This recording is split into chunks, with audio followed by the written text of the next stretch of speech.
રાજકોટમાં ખુલતા બજારે સિંગતેલના ભાવમાં વધારો. ફરી સિંગતેલના ભાવમાં થયો વધારો. 2 દિવસમાં એક ડબ્બે 50 રૂપિયા ભાવ વધ્યા.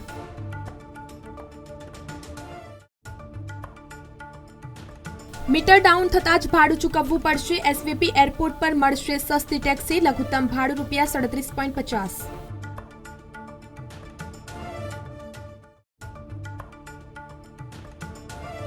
ઓગસ્ટમાં ભણવા જઈ શકશે. જીટીયુના વિદ્યાર્થીઓને કેનેડા, ઓસ્ટ્રેલિયામાં અભ્યાસની તક. 29મી સુધી અરજી કરી શકશે.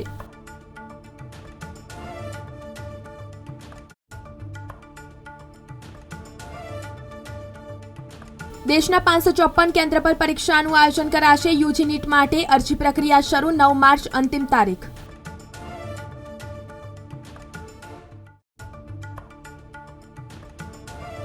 સુરત સહિત રાજ્યના 14 શહેરોમાં પરીક્ષા. 26 મે જેઈઈ એડવાન્સ, 9 જૂને રિઝલ્ટ જાહેર થશે.